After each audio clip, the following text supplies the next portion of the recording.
할렐루야, 감사합니다.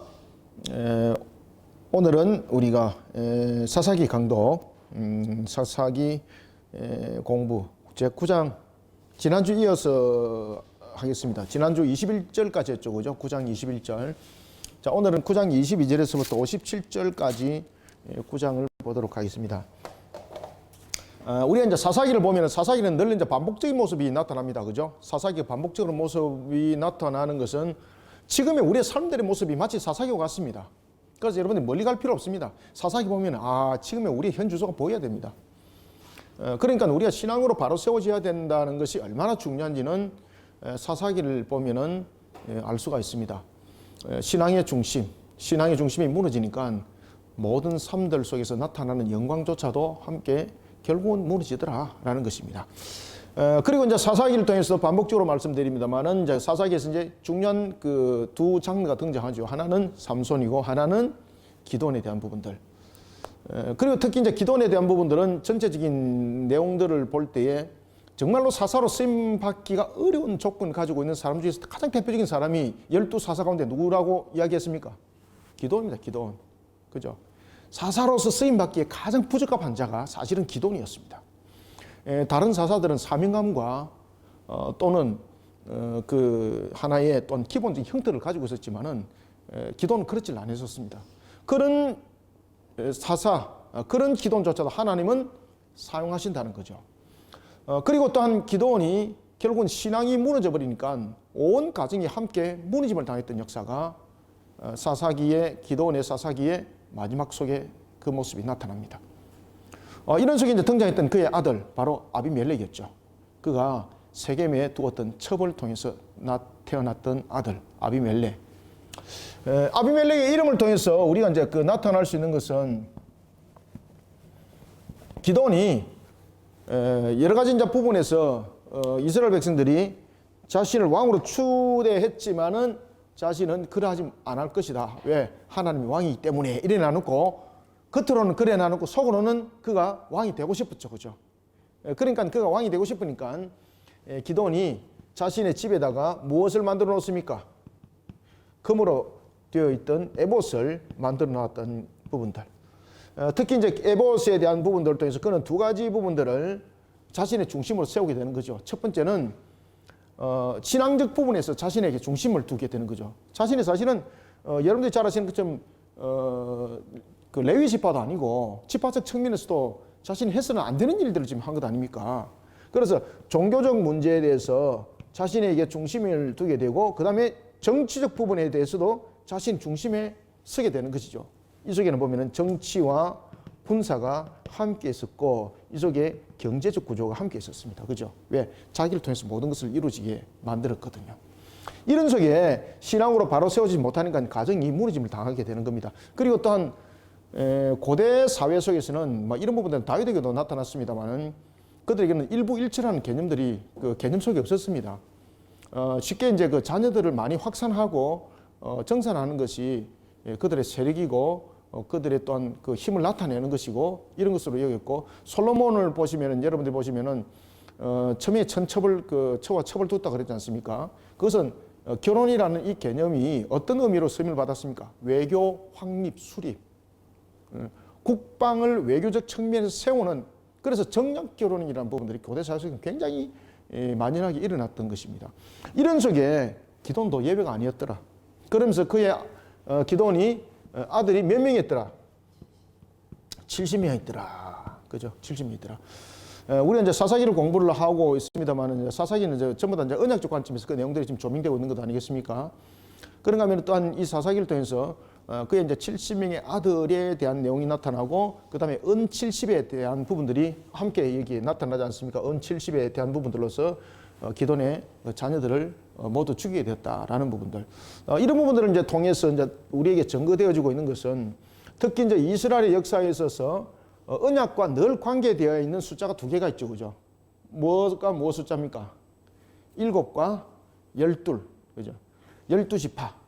그 다음에 7에 대한 부분들. 그 완전수에 대한 부분들 이런 부분들이 항상 이렇게 등장하죠, 그죠?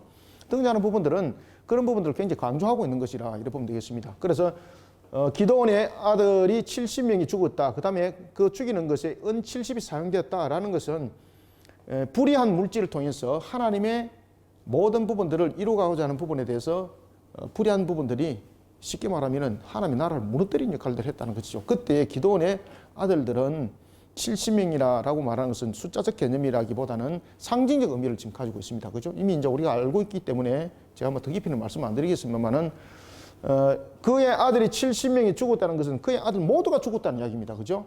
이것이 이제 어떤 의미 속에서 다가옵니까? 7이라는 완전수와 그리고 열이라는 그렇지. 충만수가 이렇게 합쳐서 70이죠. 그죠? 그러니까 이 70이라는 것은 꼭 70명의 자녀를 말하는 것이 아니라 그렇죠. 누굽니까? 기드온의 자녀들이 모두 죽었다. 이게 70이 표현하고 있는 거죠. 그죠? 그러니까 악한 물질을 가지고 이렇게 사용을 했다는 이야기입니다. 오늘 70명에 대한 부분들이 계속해서 지금 반복되기 때문에 이 이야기를 제가 하고 넘어가겠습니다. 이미 우리가 이제 다 아는 내용이죠. 그죠? 아는 내용이지만 다시 한 번 더 반복해서 여러분들에게 말씀드리겠습니다. 자, 그리고 이제 기드온이 그의 아들이었던 아비멜렉. 이 아비멜렉이 아주 여러분들 잔인합니다. 그가 이제 그 세겜뿐만 아니라 자신을 이제 반대했던 세력이 세겜뿐만 아니라 조직적인 측면에서 오늘 본문에도 보면은 데베스라는 곳이 또 있습니다. 50절에 보면은 세겜과 이 데베스를 그가 칠 때에 특히 세겜에 대해서는요, 그가 아주 악한 짓을 하게 됩니다. 심지어 이제 세겜의 무리들이 약 한 1000명 정도가 망대에 모여 있을 때에 이들을 어떻게 죽입니까? 불태워 죽입니다. 불태워. 화형시켰어. 그들이 망대로 대피해 있는데 손도끼를 가지고 그가 나무를 이렇게 꺾거든요. 그리고 나무를 메와서 그 밑에 내려놓습니다. 그러면서 모든 사람들에게 자신과 같이 이와 같이 행동을 하여라 이러면서 망대 밑에다가 나무를 꺾어서 거기다가 화형틀을 만들어 버리는 거예요. 그래가지고 불태워서 망대 있는 사람 다 죽여버려요. 아주 잔인하죠. 그죠? 자, 이런 일들이 있었던 이유가 있는데 그것이 오늘 본문의 내용에 증거되어 오고 있습니다. 그래서 우리가 세상의 세속 속에서 물들어 있던 자들은 권사님이 기도도 했지 않습니까? 세상 속에서 보면은 정의 공의는 항상 자기 편에서 정의 공의입니다. 그죠? 항상 자기의 육군 해석 속에 있어. 그렇기 때문에 모든 정의와 공의의 기준은 어디서 나타나야 되는 겁니까? 하나님의 법도와 규례 속에서 나타나야 됩니다. 하나님의 말씀 속에서 말입니다.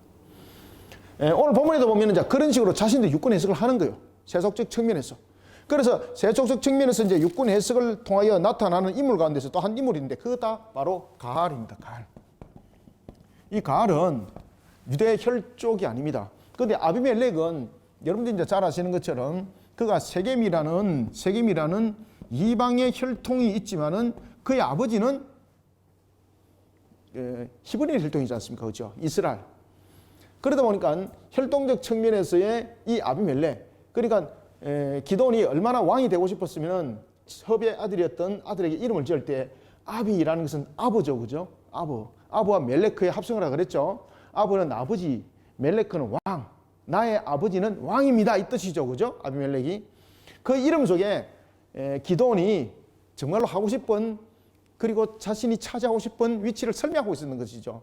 이런 속에서 권력과 그리고 명예와 이런 부분들 속에서 암투가 막 벌어지기 시작하는 겁니다. 그런 부분에서 자신의 형제를 그냥 몽땅 죽여버리는 그런 사건이 벌어졌고, 그런 속에 또한 남았던 요담이 저주에 대한 선포를 하게 되는 것이죠. 어느 산에서 저주 선포를 했습니까? 거리심산에서 저주 선포를 하게 되었고, 그런 부분들은 그 저주가 보다 더 충격적으로 와닿는 그런 모습이었습니다. 이런 속에 아비멜렉이 세겜 사람들과 결탁하여서 영원할 줄 알았는데 세겜에 가알이 등장합니다. 그러면서 뭐라고 말하는 거면은 아비멜렉의 아버지가 누구냐 이 말이야. 아비멜렉의 아버지가 이름이 뭡니까? 기드온인데 기드온의 별칭이 무엇입니까? 여룻바알이잖아요. 여룻바알. 그죠?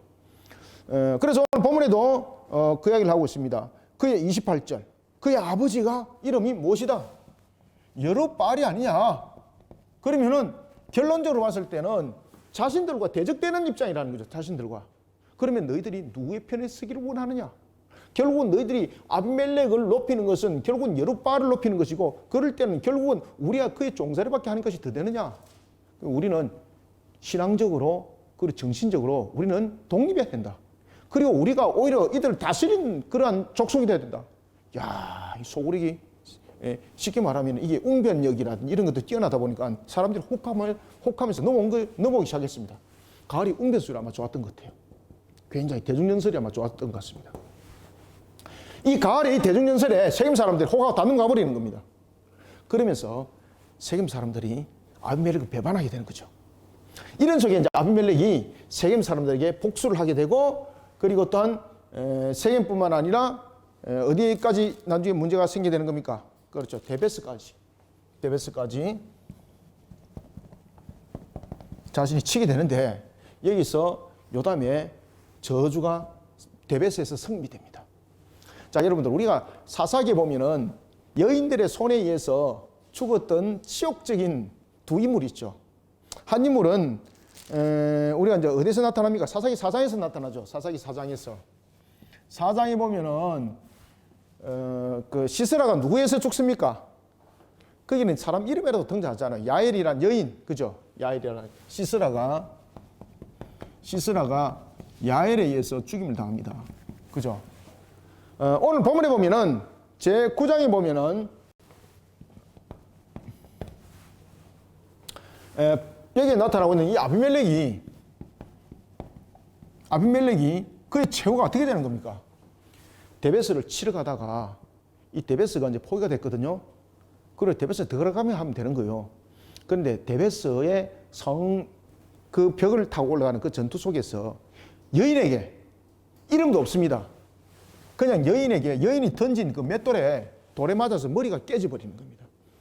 그러면은 왜 그 여인의 맷돌을 통해서 그의 머리가 깨지도록 하나님께서 하셨을까라는 것은 본문에서 제가 말씀드리겠습니다. 가장 치욕스럽게 죽는 겁니다. 그러니까 여인의 맷돌에 맞아서 죽었단 말이죠. 그러니까 얼마나 치욕스러워요. 그리고 이 장면의 내용은요, 고대에 보면은 유화에도 그림에도 있습니다. 그림에도. 맷돌을 가지고 여인이 보면은, 제가 지금 그 그림의 제목을 잊어버렸는데, 여인이 맷돌을 가지고 이렇게 치는 그림이 있습니다. 고대 그림이. 바로 그 장면의 이 사사기 내용의 그 장면입니다. 아비멜렉이 여인이 던진 그 맷돌에 머리가 깨져버리는 거예요. 그러니까 자신의 무기를 다스리고 자신의 이제 수족을 드는 부하에게 자신을 찔러 죽이도록 합니다. 내가 어찌 여인에게 죽었다고 말할 수 있느냐? 그 치욕을 면하도록 네가 나를 찔러라. 그래서 그 부하가 아비멜렉을 찔러서 현장에서 죽게 되는 일. 참 처참하죠, 그죠? 그래서 요담의 저주가 성립되는 겁니다. 자, 오늘은 이런 부분의 마무리를 보도록 하겠습니다. 자, 22절부터 한번 봅시다. 아비멜렉이 이스라엘을 다스린 지 3년에 여기서 이제 이스라엘을 다스렸다는 것은 이스라엘 12지파 전체를 다스렸다는 이야기 아닙니다. 여기서 이제 그 주로 이제 다스렸던 지역은 어디입니까? 세겜과 밀로 뭐 이 부분들, 또는 이제 더 넓게 말하면은 자신의 지파가 이제 므낫세 지파 소속이 되어 있지 않습니까? 에브라임과 므낫세 뭐 이 정도라고 여러분들 보시면 됩니다. 그래서 여기서 이스라엘 다스렸다고 말할 때 이스라엘 전체 지파를 다스렸다 보시면 안 됩니다. 여기서라는 것은 전체를 말하는 것이 아니라 여기서 이제 본문에도 나타나는 것처럼 세겜과 밀로가 이제 그의 뒤를 잘 보살펴줬고 따라왔죠, 그죠? 그래서 실로와 어디입니까? 세겜과 밀로. 네네네, 죄송합니다. 세겜과 그리고 밀로. 그리고 그의 아버지 지파가 소속되었던 므낫세. 그리고 더 넓게는 뭐 이 정도로 보시면 됩니다. 이 정도로. 그래서 그가 이스라엘 다스렸다라고 말하는 것은 이 정도 지역이라고 여러분 보시면 됩니다. 아시겠습니까? 뭐 12지파가 다스렸던 전체 지경을 말하고 있지 않습니다. 다스린 지 3년에 하나님이 아비멜렉과 세겜 사람들 사이에 악한 영을 보내심에 세겜 사람들이 아비멜렉을 배반하였으니, 자, 여기서 그러면은 하나님이 악한 영을 보냈다는 것은 그럼 마귀와 결탁했나? 그게 아니고, 또한 하나님께서는 신앙 가운데 바르게 서지 못한 자들을 징계하고, 또한 그들을 통해서 하나님께서 값에 대해서 물을 때에, 또는 이방인들 세력들을 징계하고 또는 심판하실 때에 사용했던 도구가 있죠, 그죠? 때로는 불의한 자들도 사용을 하시죠, 그죠? 모든 것은 사실은 하나님의 다스림 속에 있는 거지 않습니까? 특히 불의한 것을 통해서 하나님께서 징계하고 불의한 것을 통해서 심판하는 이유는 무엇이겠습니까? 가장 치욕스러운 값입니다. 치욕스러운 값. 가장 치욕스러운 값. 그래서 악한 영이라고 말하는 것은 그들의 행위가 얼만큼 하나님의 영광을 가리는가를 그 다스림 속에서 표현을 하고 있는 겁니다. 이스라엘의 역사를 보시면은 BC 720년의 역사와 그리고 586년의 역사를 여러분들 한번 생각을 보십시오. BC 722년의 역사는 어디에서 멸망을 당합니까? 누구에게? 아수르에서. 그죠?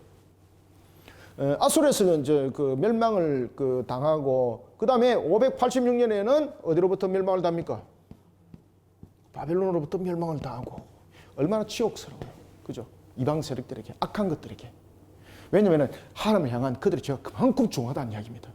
하나님을 향해서 그만큼 그들이 행위가 악했다는 겁니다.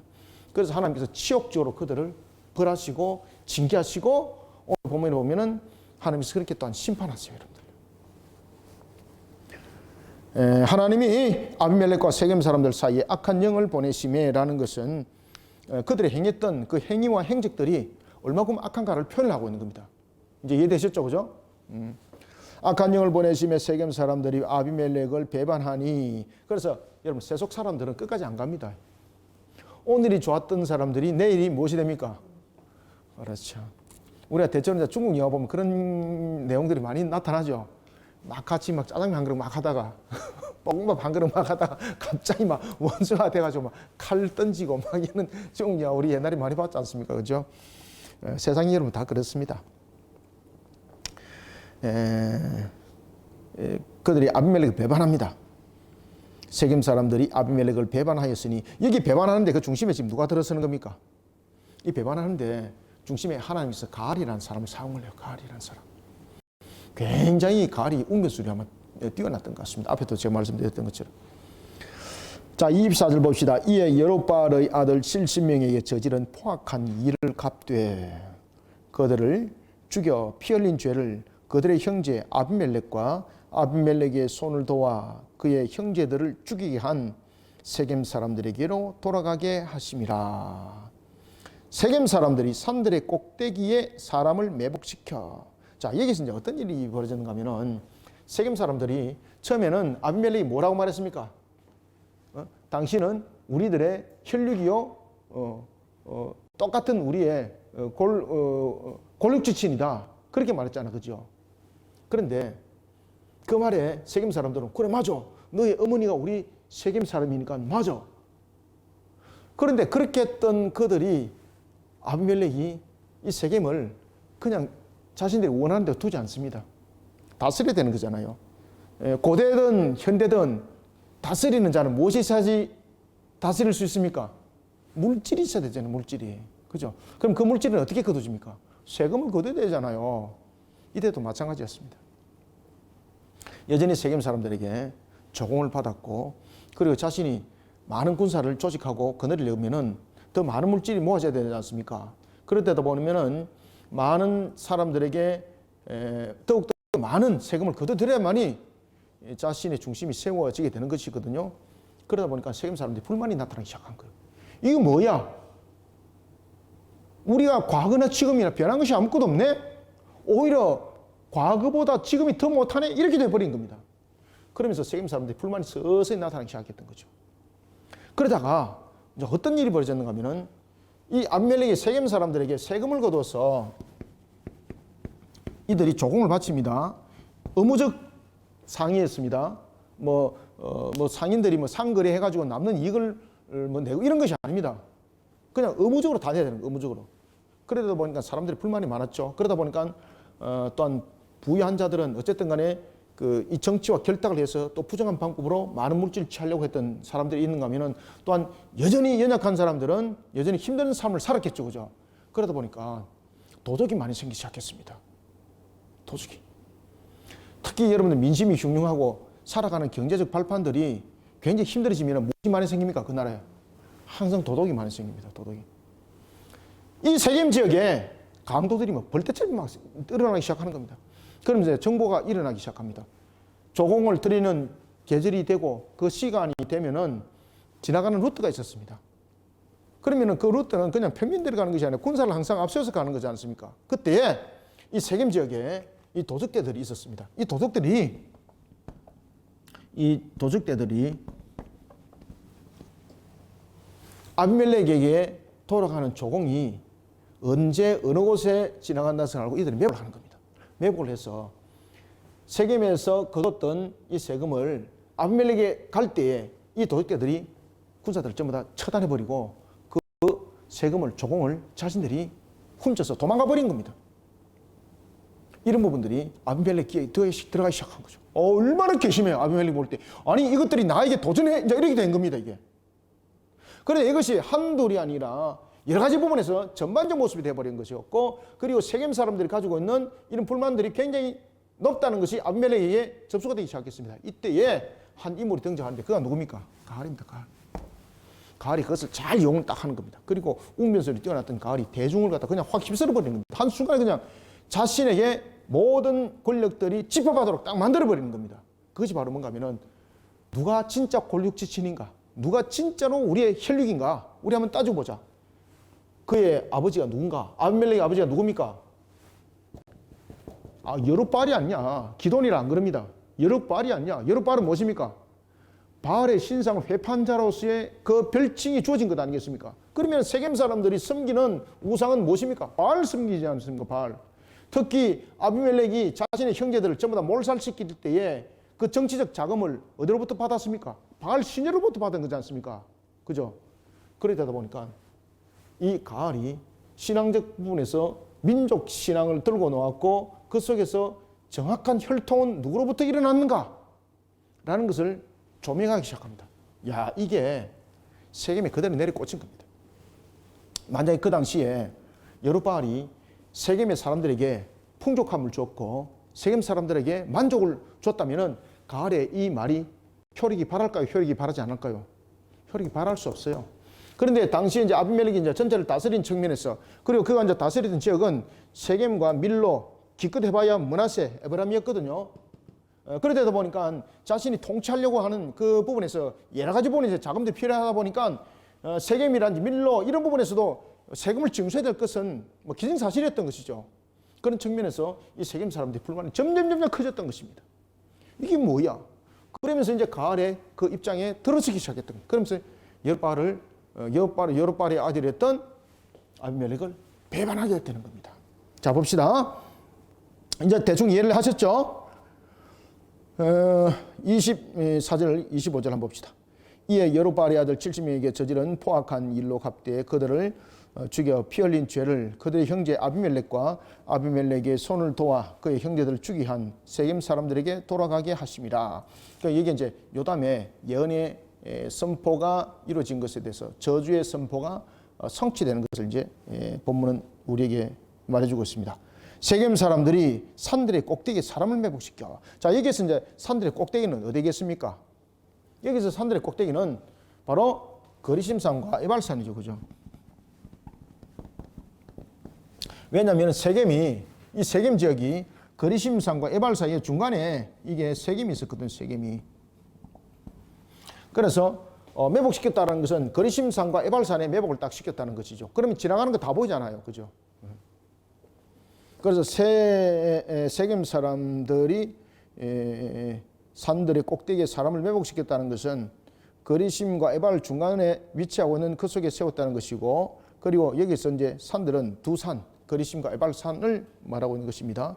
여기서 이제 사람을 매복시켰다는 것은 여기 보면은 도둑들이 그냥 단순하게 한둘이가 아니라 좀 집단화를 이뤘다는 이야기죠. 그죠? 집단화를 이뤘습니다. 그래서 25절에 보면은 세겜 사람들이 산들의 꼭대기에 사람을 매복시켜 아비멜렉을 엿보게 하고 그 길로 지나가는, 여기서 이제 아비멜렉을 엿보게 하고라는 것은 아비멜렉이 뭐 하는 거 이게 아닙니다. 이제 그 당시 이제 아비멜렉의 명령을 받아서 세금을 걷어가서 아비멜렉이 이제 드리는 그런 이제 그 하나의 이제 행렬들이죠. 그런 것들을 세밀하게 이제 조사를 다 했다는 이야기죠.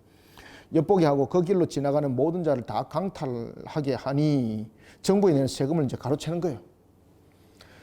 정부의 바알의 아비멜렉의 정부에 내는 세금, 그것을 가로채는 그 강도짓을 이들이 행했던 것입니다. 세겜 사람들이 산 꼭대기 산들의 꼭대기에 사람을 매복시켜 아비멜렉을 엿보게 하고 그 길로 지나가는 모든 자를 다 강탈하니 어떤 사람이 그것을 아비멜렉에 알리니라. 이제 아비멜렉의 소리 이제 귀에 들리갔다는 겁니다.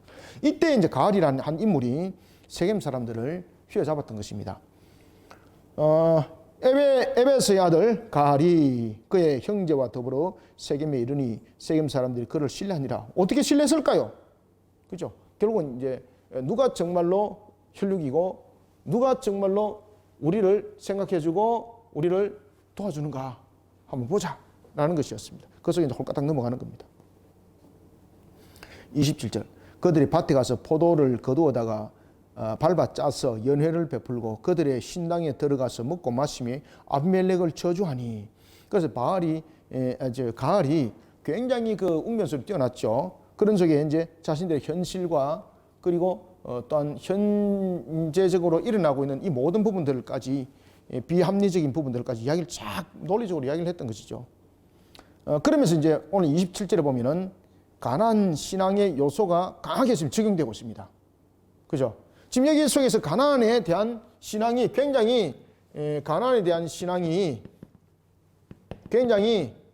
등장하는 이유가 무엇입니까? 요 여룹바알, 요 부분들을 분쇄하기 위해서입니다. 그래서 가알이 굉장히 교묘하죠, 그죠? 아주 교활합니다, 가알이. 왜냐하면은 결국은 아비멜렉이 우리와 관계없다라는 것을 그가 설명하기 위해서는 결국은 가나안 신앙을 강조를 해야 되는 거예요. 가나안 신앙을. 그 가나안 신앙 중에서도 바알 신앙을 굉장히 강조해야 되는 거예요. 그죠? 왜? 그래야만이 아비멜렉의 아버지 누굽니까? 그렇죠. 기드온을 대적하게 만드는 것이죠. 그 잔치가 이제 벌어지는 겁니다. 그래서 가나안 신앙의 요소가 굉장히 지금 강하게 작용하는 이교적 축제가 지금 일어납니다. 이때에 가알이 뭐라고 말하는지 그의 웅변수를 한번 보십시오. 아주 그 논리적입니다. 28절 에벳의 아들 가알이 이르되 아비멜렉이 누구냐? 그죠? 아비멜렉이 누구냐? 아비멜렉 누구기는 자신의 어머니가 세겜년이었고 그런데 이것을 무엇으로 연결시킵니까? 여룹바알과 연결시킨다니까요. 여룹바알과 연결시켜서 지금 우리는 가나안 신앙 속에 세워져야 되는데 우리가 지금 무슨 짓을 하고 있느냐 이거 정신 똑바로 차려야 된다 이러면서 아비멜렉을 대적하게 만드는 겁니다. 에벳의 아들 가알이 이르되 아비멜렉은 누구며 세겜은 누구기에 우리가 아비멜렉을 섬기리요. 그가 누구의 아들? 여룹바알의 아들이 아니냐. 다시 말하면 이가 우리를 대적하던 자의 아들 아니냐. 그런데 우리가 왜 그를 섬기냐 이 말이야. 쉽게 말하면 정신 좀 똑바로 차리라 이 말입니다. 이것이 소구력을 얻었던 겁니다. 그러니까 이 가알이 어떻게 하면은 세겜 사람들을 휘어잡는가라는 부분에서 핵심을 알았다는 것이죠. 그리고 이렇게 형성되기까지는 당시에 세겜의 사람들의 불만이 무엇인가를 또한 알았다는 이야기죠.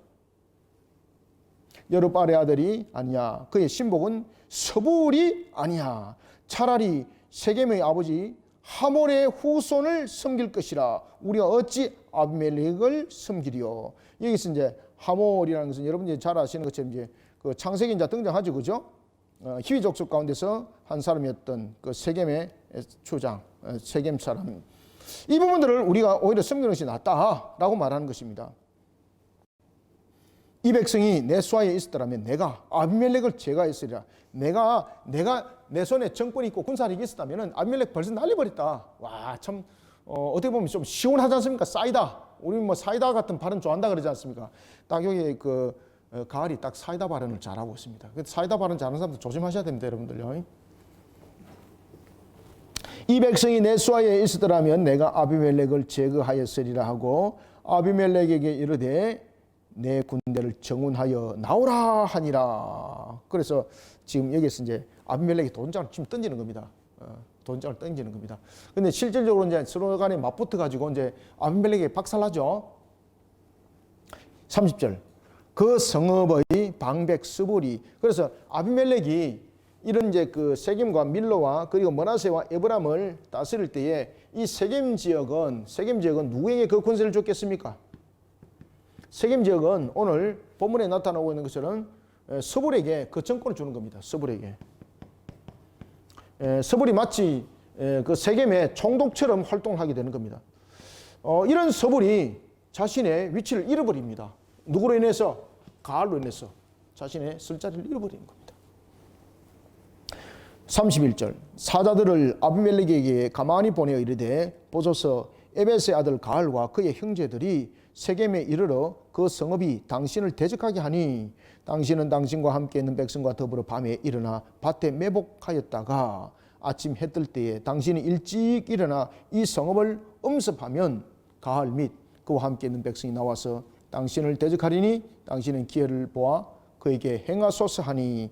그래서 이제 서볼이 자신이 전체적으로 가알을 이길 만한 군사력을 가지고 있지 못했죠. 왜? 이미 자신이 세겜을 다스리는 데 있어서도 지금 서볼이 전체적인 통솔할 수 있는 그런 통치권을 잃어버렸다는 이야기입니다.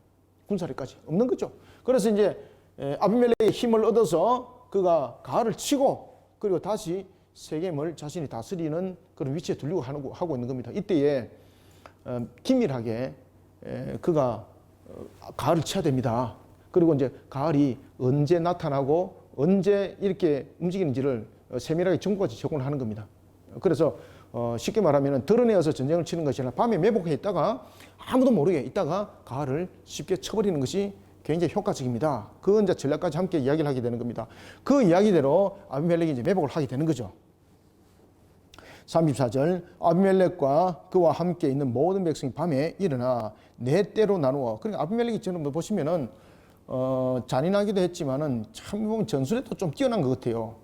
네 때를 나누었습니다. 나누어 세겜에 맞서 매복하였더니 에벳의 아들 가알이 나와서 성읍 문 입구에 설 때 지금 몰랐다는 이야기죠. 매복한 것도 모르는 거죠. 설 때에 아비멜렉과 그와 함께 있는 백성이 매복하였던 곳에서 일어난지라. 자, 이제 성읍의 문을 연다는 것은 하루가 시작되는 거지 않습니까? 고대 사회 때 여러분 성문은 얼만큼 중요한가 여러분 아시죠? 고대 사회 때 성문은 아무나 성문지기 안 시킵니다. 성전에 대한 성문도 아무나 성전지기가 아니죠. 그 느헤미야도 여러분 잘 아십니다만은 그 성문을 지킬 때에 일반인들이 성문을 지키더라도 종합적 측면에서는 제사장급인 레위인이 그 성문을 관리하도록 했습니다. 그리고 공사를 지을 때에 항상 성문은 맨 마지막에 달았습니다. 왜 그런가 하면은 성문을 달 때 미리 만들어 놓으면은 털과 안 맞습니다. 그러면은 문으로서 역할은 하겠죠. 그죠? 들어갔다 나갔다. 근데 틈이 많습니다. 그러면 틈이 많으면은 언제든지 공격할 수 있는 요소가 생기거든요. 그래서 항상 문은 항상 맨 마지막에 했습니다. 물 셀 틈 없이 아주 타이트하게 만들었던 겁니다. 그래서 그 문지기가 아주 중요한 겁니다. 이런 문지기, 그런 문지기에서 문이 이제 열리고 닫혀지고 했던 겁니다. 문이 열려질 때는 일반적으로 하루의 생활이 시작되는 때였고 사람이 누군가를 분별할 때였습니다. 그리고 특히 이제 고대 사회 속에서는 성문이 또 굉장히 중요했습니다. 왜 그런가 하면 이제 다스리고 재판하고 할 때 항상 성문 앞에서 이 일들이 행해졌거든요. 이때 이제 성문의 입구에서 설 때 가알이 그 전체 성읍을 통치하는 자로서의 그 위치에 딱 서는 겁니다. 35절 에벳의 아들 가알이 나와서 성읍 문 입구에 설 때라는 것은 이제 그가 통치자라는 것을 표현하고 있는 겁니다. 그 자리가 이제 재판하고 다스리는 위치가 되는 것이죠. 설 때에 아비멜렉과 그와 함께 있는 백성이 매복하였던 곳에서 일어난지라. 가알이 그 백성 보고 깜짝 놀라는 거죠. 그러면서 서볼에게 말합니다. 서볼에게 이르되 보라 백성이 산 꼭대기부터 내려오는도다 하니 서볼이 뭐라 말합니까? 이제 왜냐면은 그렇게 이제 서볼한테 전달했을 때 서볼이 이런 이제 세겜성에 있는 사람들한테 이야기하게 되면은 지금 이제 그 아비멜렉과 서로 간에 이제 그 대적을 하는 측면에서 빨리 움직일 수 있는 거잖아요. 그러면은 어쨌든 간에 시간을 좀 끌게 되면은 정비가 자신들이 이제 정비를 하기 위해서 지연되는 만큼 사실은 군사력은 힘을 잃어버리게 되는 것이거든요. 서볼은 이제 그 작전을 펼치는 거예요. 가알이 저 대적이 우리를 치러 온다 그러니까 서볼이 뭐라고 말하는가 하면은 아이고 착각을 하고 있구만. 산의 그림자가 지금 우리에게 이렇게 오고 있는 것이다. 그때 여러분 잘 보시면은 지금 아비멜렉이 어떻게 치고 들어오는가 하면은 해를 등지고 쳐들어왔다는 이야기입니다. 해를 맞서고 들어온 것이 아니라 해를 맞서고 들어오면은 이거는 자신의 그림자는 뒤로 가고 자신의 실체만 드러나는 거지 않습니까? 그런데 해를 등지고 드러났기 때문에 해를 등지면은 산의 그림자가 앞에 내려오는 거잖아요. 그러면은 해가 움직이면서 그림자가 앞으로 같이 움직이는 거지 않습니까? 지금 스볼이 딱 그 이야기를 하는 겁니다. 아, 당신이 지금 멀리서 오는데 그것은 해 그림자로 인한 산 그림자다. 그는 군사의 움직임이 아니다. 스불이 그렇게 이야기하는 거예요. 가알한테. 그러면서 지연작전을 펼치는 겁니다. 아비멜렉이 보다 더 가까이 와서 싸울 수 있도록. 그리고 이제 군사를 이길 수 있는 시간을 소모시켜 버리는 거예요. 이해되시죠? 그죠? 30절 가알이 그 백성을 보고 스불에게 이르되 백성이 산 꼭대기에서부터 내려오는 것 하니 스불이 그에게 이르되 네가 산 그림자를 사람으로 보았느니라 하는지라. 가알이 다시 말하되 이르되 보라 백성이 밭 가운데를 따라 내려오고 또 한때는 머느님 상술이 길을 따라오는데도 하니. 여기서 이제 머느님이라는 것은 굉장히 중요한 장소였습니다. 그들에게는 점 치고 이런 장소였습니다. 점을 치고 뭐 이런 장소.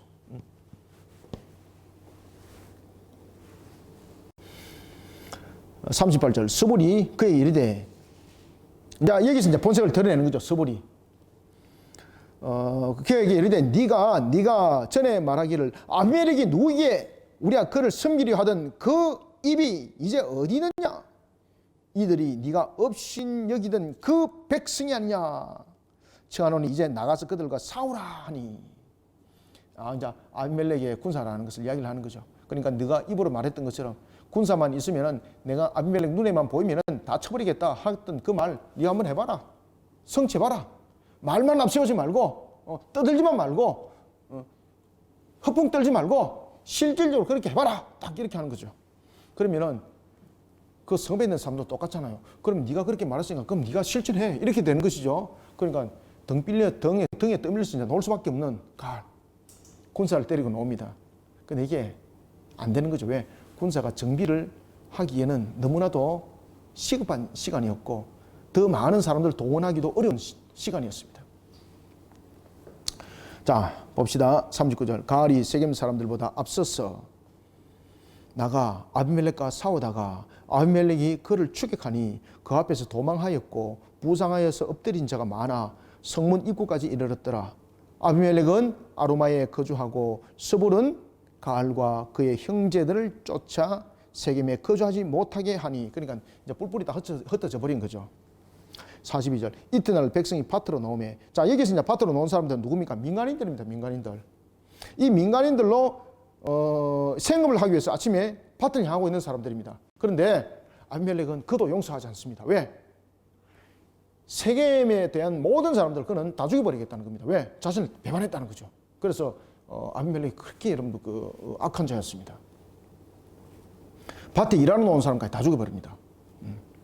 이튿날 백성이 밭으로 나오매 사람들이 그것을 아비멜렉에게 알리니라. 아비멜렉이 자기 백성을 세 무리로 나누어 밭에 매복시켰더니 백성이 성에서 나눈 것을 보고 일어나 그를 치되 아비멜렉과 그때는 돌격하여 성문 입구에 쓰고 두 무리는 밭에 있는 자들에게 돌격하여.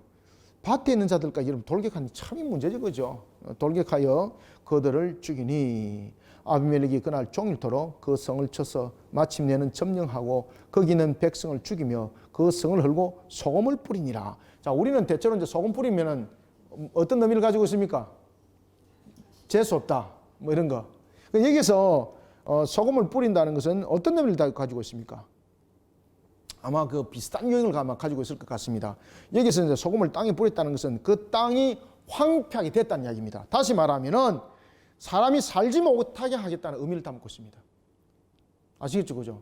그냥 우리가 생각하고 있는 그 수준을 완전히 넘어서는 거예요. 우리는 그냥 에이 재수 없다 이렇게 말하지만 그게 아니고 불신앙자들이 그렇게 하죠. 그죠? 소금 뿌리면서. 근데 여기서는 살지 못하게 하겠다.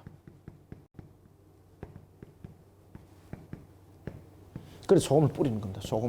소금을 뿌리면서 살지 못하게 할 것이다. 이게 소금 뿌린 것이 그 상징으로만 끝나질 않았습니다. 아비멜렉 행동을 딱 보십시오. 세겜 사람들을 그냥 화형을 시켜버립니다. 이들이 이제 도망갑니다. 어디로 도망가겠습니까? 어쨌든 간에 그들이 최후의 보류의 장소, 대체로 보면 신전들은 공격을 잘 안 했거든요. 그들이 갔던 장소는 결국은 그 장소였습니다. 세겜 방대의 모든 사람이 이를 듣고 엘브릿 신전의 보루로 들어갔더니 바알 종교와 여호와의 종교가 이제 혼합된 그런 부분들의 하나의 신전입니다. 이곳에 사람들이 간 이유가 무엇이겠습니까? 결국은 여러분 보시면 잘 아십니다만은 그 아비멜렉이 자신의 정치 자금을 줬던 것도 결국 신전이었거든요. 그죠? 그래서 고대 사람들은 신전을 불태운다, 신전을 파괴한다, 신전 속에 있는 사람들을 죽인다. 이거는 상상을 초월하는 겁니다. 그것은 하나의 다른 그 민족끼리 싸울 때에 누구 신이 강한가라는 부분에서는 제일 먼저 신전을 파괴하는 것이거든요. 근데 지금 아비멜렉은 이런 부분에서 어쨌든 간에 세겜 사람들이 혈통을 함께 가지고 있는 거잖아요. 그죠? 그런 부분에서 자신들이 생각했을 때 어디를 도망가면 생명을 보존받을 수 있다 생각했겠습니까? 신전. 그런데 아비멜렉이 그거 다 태워버립니다. 48절 아비멜렉 및 그와 함께 있는 모든 백성이 살몬산에 모이고 아비멜렉이 손에 도끼를 들고 나뭇가지를 찍어 그것을 들어 올려 자기 어깨에 메고 그와 함께 있는 백성에게 이르되 너희는 내가 행한 것을 보나니 빨리 나와 같이 행하라 하니. 그래서 여러분 보시면은 세겜 망대에 모든 사람들이 모여 있는 것이 아비멜렉에 이제 알려졌습니다. 그 세겜 망대에 있는 사람들이 엘버리 신전에 보러로 들어갔습니다. 그걸 아비멜렉이 이제 들은 거죠. 그래가지고 이 망대를 불태우려고 자신이 직접 손도끼를 가지고 나무를 베고 그걸 그 밑에 땔감들을 놔놓는 겁니다. 그러면서 모든 군사들 보고 이렇게 말합니다. 49절 모든 백성들도 각각 나뭇가지를 찍어서 아비멜렉을 따라 보루 위에 놓고 그것들이 얹혀있는 보리에 불을 놓으며 세겜 망대에 있는 사람들이 다 죽었으니 남자가 몇 명? 약 1000명이었더라. 약 1000명이었더라. 그래서 여기서 이제 1000명이라는 약 1000명이라는 것은 1000명이 될 수 있다는 부분도 있지만은 많은 사람들이 죽었더라는 겁니다. 많은 사람들이. 그죠? 많은 사람들이. 자, 이런 속에 아비멜렉이 그러면은 세겜을 장을 했는가? 그렇지 않습니다. 이 속에서는 보면은 자신에게 반기를 일으켰던 것은 세겜 지역만이 아니었죠. 아비멜렉은 이 참에 총정리를 하려고 합니다. 자신을 굉장히 대적했던 세력 가운데서 하나가 세겜이었고 또 하나는 어디 갔노? 데베스. 세겜보다는 데베스가 쉬웠죠. 그죠? 이 참에 잔뿌리를 전부 다 없애버리겠다는 겁니다. 그의 생각은 정확했습니다. 분명히 데베스까지 제거를 해야만이 자신이 설 자리를 찾는 것은 맞았습니다. 그런데 하나님께서 자신이 가장 가볍게 봤던 이 데베스 속에서 죽게 만듭니다. 그것도 누구 손에 의해서? 여인의 손에 의해서. 여인의 손에서. 그것도 돌짝에 머리를 맞았어요. 자, 보겠습니다. 50절 아비멜렉이 데베스에 가서 데베스에 맞서 진치고 그것을 점령하였더니 여기서 세겜에서 그 데베스 사이는 그렇게 멀지 않습니다. 세겜에서 이제 그 데베스는 북동쪽으로 좀 올라가는 것이죠. 한 16km 정도. 16km 정도 같으면은 우리가 해운대 쪽에서 어느 쪽 정도 될까요? 감천 정도 되겠죠, 그죠? 그죠? 그 정도 아마 될 것 같습니다. 아, 남양산까지 10km라고요? 아, 고속도로. 그건 이제 직선길이고, 그 당시에 이제 이런 것을 보면은 조금 더 가까웠다, 이렇게 보시면 되겠습니다. 그래서 이제, 데베스를 진을 쳐버립니다. 삥 둘러쌉니다. 51절. 성읍 중에 견고한 망대가 있으므로 그 성읍 백성의 남녀가 모두 거리로 도망하여 들어가 문을 잠그고 망대 꼭대기로 올라간지라. 아비멜렉이 망대 앞에 이르러 공격하며 망대 문에 가까이 나가서 그것을 불사르려 할 때에 망대 문을, 그죠? 망대 문을 불사르버려야만이 자신들이 이제 들어갈 수 있고 점령할 수 있는 것 아니겠습니까? 그때에 항상 여러분 장수는 앞장서게 돼 있거든요. 그때 여러 사람도 아니고 단 한 명의 여인, 장수도 아니고 무명한 한 여인, 그 여인이 던진 맷돌에서 그가 머리가 맞아서 사망에 이르는 치명적 부상을 당하게 됩니다. 그러면 하나님께서 왜 한 여인을 통해서 그것도 맷돌이라는 윗짝 하나를 통해서 아비멜렉의 머리가 깨지도록 했을까?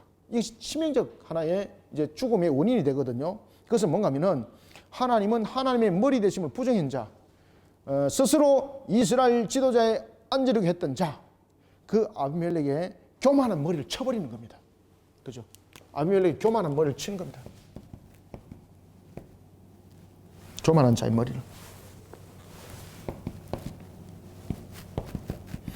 교만한 자의 머리를 치기 위해서 하나님께서는 그 돌짝을 통해서 맷돌을 통해서 그 머리를 치게 하는 겁니다.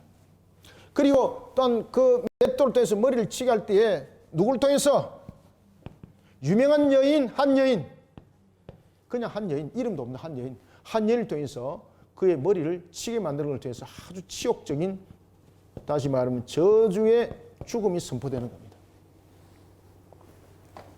요담에 그 저주가 성취되는 겁니다. 53절 한 여인이 맷돌 윗짝을 아비멜렉의 머리 위에 내려 던져. 그래서 여기에 이제 사파도 그림도 있습니다, 여러분들요. 제가 이제 그 그림의 화가는 이름을 정확하게 모르겠는데 그 그림도 있습니다. 아비멜렉의 머리 위에 내려 던져 그의 두개골을 깨뜨리니 아비멜렉이 자기의 무기를 든 청년을 급히 불러 그에게 이르되 너는 칼을 빼어 나를 죽이라. 사람들이 나를 가리켜 이르기를 여자가 그를 죽였다 할까 하노라. 아주 치욕적인 모욕적인 것이죠. 그래서 죽어서까지 모욕당하기 싫다는 겁니다. 그 청년이 그를 찌르매 그가 죽은지라. 자, 여러분들 여기서 청년은 누굴까? 청년은 여기서 왜 청년이라는 단어를 썼을까요? 이유가 있죠, 그죠? 여기서 청년이라는 단어를 썼던 것은 이것은 이제 왕의 무기를 이동하는 종이었습니다. 그 당시 이제 고대 사회 이제 전쟁을 치를 때에 무기가 다양했지 않습니까? 근데 무기가 가벼운 것도 아니잖아요. 그죠? 그러면은 무기 들고 가다가 지쳐가지고 힘 다 빼버리잖아요. 그래서 특히 이제 왕이라든지 장수들은 자신의 주변에 양옆에 무기를 둔 종들을 두었습니다. 아주 그 기골이 장대한. 그러니까 이 청년은 무기를 맡아서 왕에게 또는 장수에게 공급할 뿐만 아니라 쉽게 말하면은 무엇도 함께 역할을 감당하는 겁니까? 경호원으로서의 그 역할도 함께 감당하는 겁니다. 그래서 청년이라는 단어를 딱 쓰는 겁니다. 그 청년이라는 단어를 쓰는 것은 매우 민첩하고 용맹도스럽지만 힘도 있고, 그래서 젊을 때 가장 그 활기가 있는 그때 아니겠습니까? 그죠? 그래서 청년이라는 단어를 그렇게 딱 쓰고 있는 겁니다. 그래서 왕의 무기를 항상 전쟁을 치를 때 왕의 무기를 가지고 이동하는 사람입니다. 이 청년이.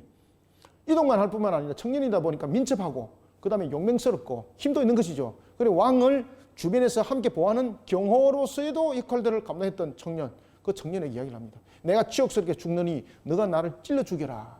그때 그 청년이 아비멜렉을 찔러서 죽이게 되는 겁니다. 왜? 경호로서의 그 역할들을 감당했을 때에 이미 죽음에 이를 때 치욕적인 죽음이라기보다는 명예스럽게 죽도록 해야 된다는 것이죠. 그래서 그는 결국은 자신이 무기를 나르던 그에 의해서 마지막 최후의 목숨을 거두게 되는 겁니다. 그래서 자기의 무기를 든 청년이라고 말하는 겁니다. 아시겠죠? 그래서 자기의 무기를 든 청년이라는 것은 그 고대 때는 각종 무기들을 가지고 다녔거든요. 앞장서는 장수들과 왕들은. 그럼 그걸 들고 가다가 자기가 지쳐서 싸움을 못 하는 거예요. 그래서 청년들이 그것을 가지고 운반을 했던 거예요. 따라서 자기의 무기를 든 청년은 바로 이런 부분들을 말하고 있습니다.